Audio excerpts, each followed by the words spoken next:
Hey Switchheads, how's it going? Hope you're all well. My name's Kanan and this is my review for EQI. But can this kind of platform puzzler make it onto the Wall of Fame, or maybe the Wall of Shame, or perhaps somewhere in the middle? And don't forget, if you want to be kept up to date with all my latest videos, my reviews, streaming and update videos, hit that like and subscribe button down below, and maybe ring that bell so that you can get notified as well. And if you want to get involved as well, come join our community Discord, link below, come for the chat, stay for the streaming, and let's blooming well get on with it, shall we? Gameplay.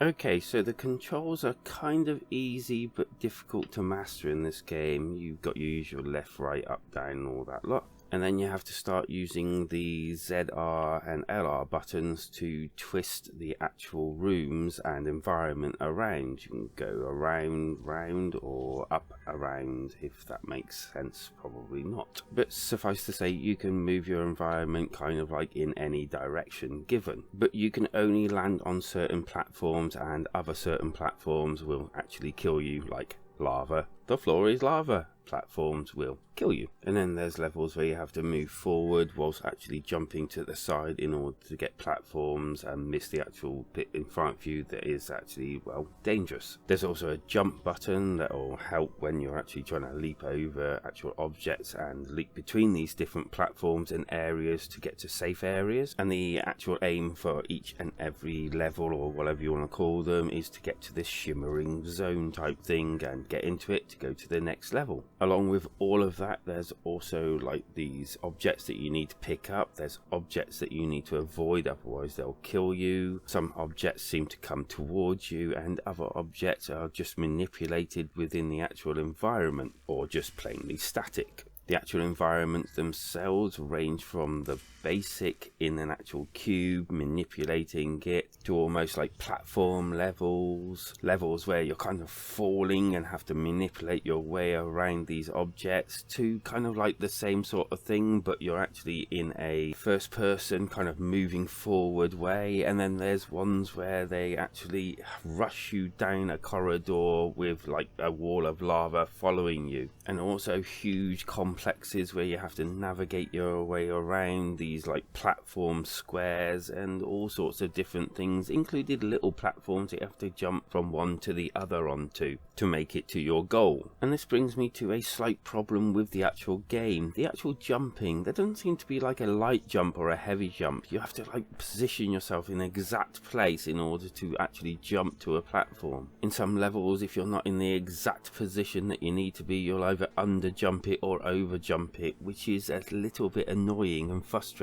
The game seems to have a lot of variety from what it's actually doing. It does kind of get a little bit samey the further in you get, but not really that much, as the developer seems to be trying to keep everything fresh as you're actually going along. The game seems to be more suited to, like, I gave it a really big blast to start with, and then I started like going away from it, but I wanted to come back to it, and then away and back, you know, small little chunks like that. But then I think that's how I actually, and a lot of people do actually play puzzle games anyway. I think it was quite clever of them not to actually try to be too clever with the game. They've kind of like know what they wanted to do, and they've stuck to it instead of trying to add like a massive HUD with different things that you have to do. And I do actually like the actual fact that it is a simplistic type puzzler, but it's really difficult to actually play. And that kind of carries on all the way through the actual game, including the graphics, which are quite nice. They're okay. There's really nothing special about them, and they kind of like, well, they just do what you need them to do in kind of almost like a retro basic way. This could just be me, but it kind of like gives me a vibe of almost a Hellraiser type environment in my head. Yeah, it's something that you really want to escape from and don't really want to be in. Kind of almost uncomfortable feeling to it, but in a good way. You know, I don't mean that negatively, I mean that's actually quite a good thing. Sound wise, I really enjoyed this. Yes, the actual main sounds were quite basic, but it's the music that I actually really had fun with. It's got loads of different things to it, from its slow sort of like eeriness to its like really fast synth type sound, and I absolutely love that sort of like combination, and it definitely helps to add atmosphere to the whole entire game itself. and definitely something you want to be cranking up to get the full benefits of them.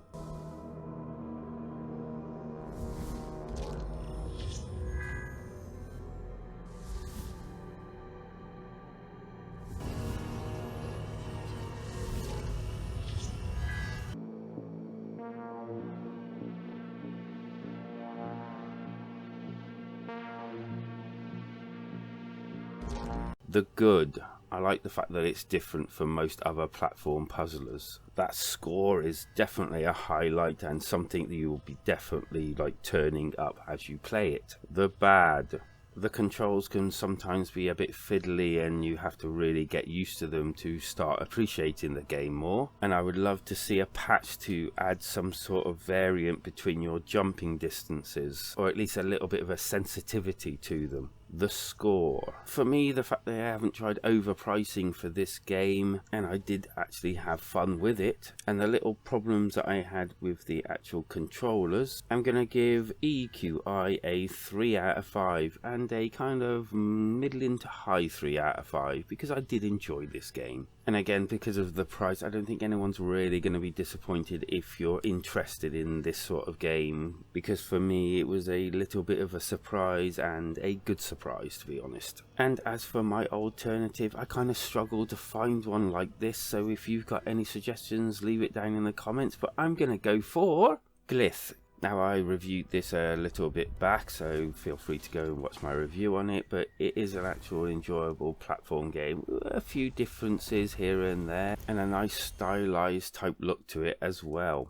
It's a little bit more pricey, but it is a fun game and well worth checking out, or just wait for a discount. Definitely worth checking out on a discount. And so if you've got any comments about EQI, then leave them down in the comments section. That is where they belong. And don't forget to hit that like and subscribe button down below to keep you up to date on all my latest reviews, updates and the like. And consider hitting that link down below that will take you to our community Discord. Come for the chat, stay for the streaming, where we actually do lots of streaming each and every week. We're a lovely community as well, because life is better when we switch together.